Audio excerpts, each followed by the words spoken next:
Bismillahirrahmanirrahim. Assalamualaikum warahmatullahi wabarakatuh.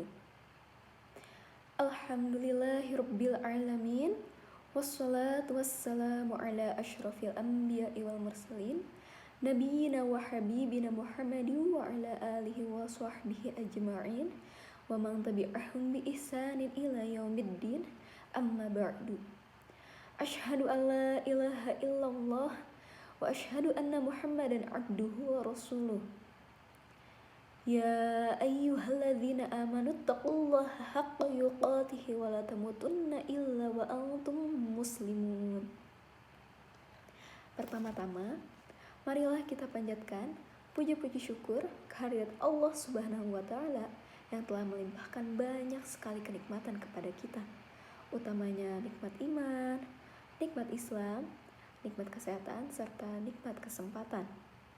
Semua nikmat tersebut marilah senantiasa kita syukuri dengan memuji hanya pada Zat yang pantas menerimanya. Karena dengan nikmatnya, Ia masih memberikan kita kesehatan dan juga kesempatan. Tidak lupa sholat beriring salam senantiasa kita curahkan kepada suri teladan Nabi Muhammad SAW, sang revolusioner sejati yang telah membawa panji-panji keislaman, menggantikan panji-panji kaum jahiliyah. Semoga kita mendapat syafaatnya di yaumul akhir nanti. Amin ya rabbal alamin. Pernahkah kalian bertanya apa itu LGBT? LGBT adalah singkatan dari lesbian, gay, biseksual, dan transgender. Awalnya pada tahun 1990, LGBT digunakan untuk merujuk pada kelompok homoseksual dan transgender saja. Namun sekarang singkatan ini melingkupi lebih banyak orientasi seksual dan beragam identitas gender. Diskusi tentang LGBT atau lesbian, gay, biseksual, dan transgender kembali hangat seiring kontroversi legalisasi LGBT di Indonesia yang berpenduduk mayoritas muslim. Pro kontra sudah pasti mengiringi isu LGBT. Secara garis besar, kubu yang pro LGBT mendasarkan pendapatnya pada HAM atau hak asasi manusia. Sedangkan kubu yang kontra LGBT mendasarkan pendapatnya pada nilai-nilai normatif, terutama norma agama. Fenomena LGBT tumbuh dengan subur di Indonesia karena kebebasan semakin terbuka. Sehingga kampanye-kampanye terbuka dapat dilakukan dengan memainkan isu hak asasi manusia. Dengan adanya keterbukaan ini, komunitas LGBT merapatkan barisan untuk mempengaruhi pemuda-pemuda yang belum tersentuh dengan berbagai modus, dan yang lebih penting lagi adalah keberadaan para aktivis yang dianggap pahlawan untuk memperjuangkan eksistensi LGBT. Pelanggaran syariat berupa praktek LGBT jelas akan menimbulkan banyak persoalan dan musibah. Ada banyak ayat yang menerangkan ancaman buat mereka. LGBT juga akan mendatangkan berbagai penyakit.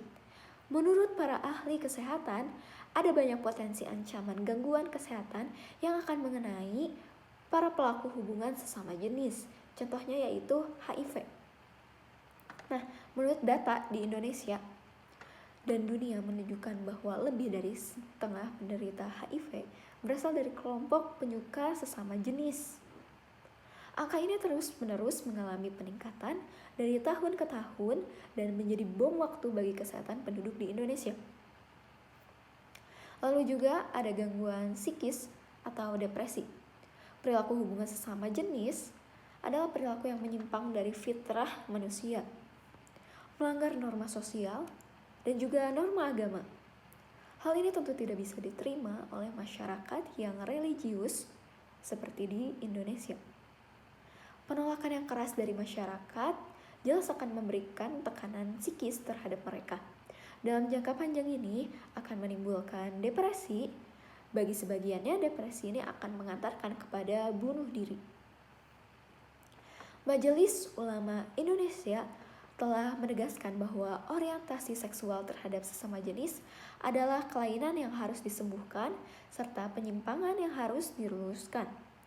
Dalam Quran surat An-Najm ayat 45, Allah menciptakan laki-laki dan perempuan dari air mani yang dipancarkan ke dalam rahim.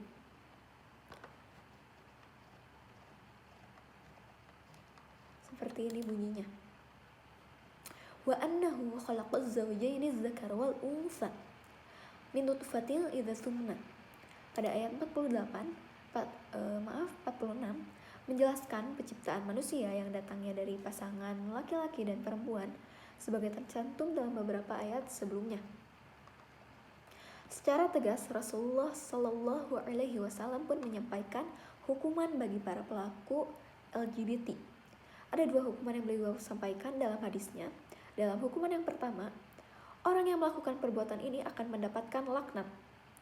Diriwayatkan dari Ibnu Abbas radhiyallahu anhu, Rasulullah Shallallahu Alaihi Wasallam bersabda, Allah melaknat orang yang melakukan perbuatan homoseksual seperti kaum Lut. Allah melaknat orang yang melakukan perbuatan homoseksual seperti kaum Lut 3 kali. Hadis riwayat Ahmad nomor 2915. Seperti yang diriwayatkan tadi, sudah sangat jelas bahwa Islam sangat keras dalam menyikapi problem LGBT. Dalam Al-Quran, kita telah diberitahu akan bahaya LGBT. Sebelum LGBT ada di zaman sekarang, dahulu di masa Nabi Lut juga telah terjadi seperti ini. Dan hukuman Allah Subhanahu wa Ta'ala sangatlah pedih dan menakutkan.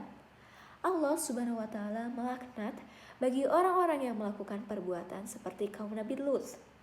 Dengan ini, kita kembali mengingat kisah Nabi Lut dan kaumnya, di mana pada akhirnya Allah kemudian mengabulkan doa Nabi Lut alaihissalam dengan seketika. Allah mempersiapkan malaikat untuk menimpakan azab yang begitu pedih kepada para penduduk kota Sodom, sebagaimana diceritakan dalam Al-Quran surat Al-Qamar ayat 33 sampai 36. Kadzabat qaumul Lutin bin nuzur inna arsalna alaihim hasiban illa ala lutin najjaynahum bisahar ni'matan min 'indina kadzalika najzi man syakar wa laqad anzarahum batshatana fatamaru bin nuzur. Allah berfirman, kaum Lut pun telah mendustakan ancaman-ancaman nabinya. Sesungguhnya kami telah menghembuskan kepada mereka angin yang membatu-batu yang menimpa mereka, kecuali keluarga Lut. Mereka kami selamatkan di waktu sebelum fajar menyingsing sebagai nikmat dari kami. Demikianlah kami memberi balasan kepada orang-orang yang bersyukur. Dan sesungguhnya dia, Lut, telah memperingatkan mereka akan azab-azab kami, maka mereka mendustakan ancaman-ancaman itu. Sebagai umat Islam yang baik, marilah kita menjauhi segala praktik LGBT jika tidak ingin mendapatkan azab dari Allah Subhanahu wa Ta'ala, seperti kejadian kisah kaum Nabi Lut alaihi salam tadi. Tapi janganlah kita memperlakukan mereka dengan jahat dan mendiskriminasi mereka, karena dalam kehidupan sosial modern seperti sekarang, kita perlu bersikap bijak sehingga kita dapat menghindari hal-hal yang bersifat provokatif di tengah-tengah masyarakat. Didengung-dengungkan. Namun jika LGBT itu dikampanyekan untuk menjadi sebuah tatanan sosial masyarakat, didengung-dengungkan secara masif di media massa dan sosial, dapat berpotensi merusak tatanan sosial yang sudah sehat dan mapan ini. Maka kita boleh bersikap tegas, yaitu berupaya mencegah mewabahnya virus atau penyakit LGBT ini berkembang. Tapi LGBT sebagai personal korban sosial atau korban penyakit, kita sebagai umat yang sehat, marilah kita memberikan pertolongan dengan memberikan terapi yang benar untuk menyembuhkannya. Informasi yang benar dan mengajak interaksi dengan baik akan memberikan bantuan moral untuk segera sembuh dari psikologisnya.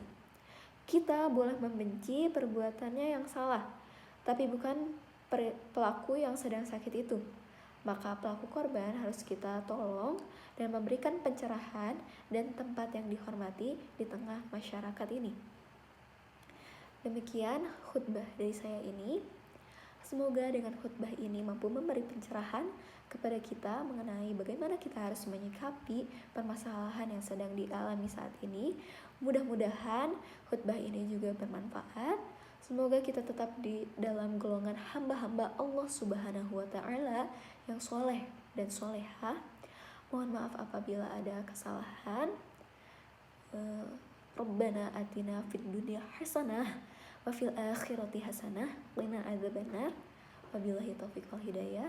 Wassalamualaikum warahmatullahi wabarakatuh.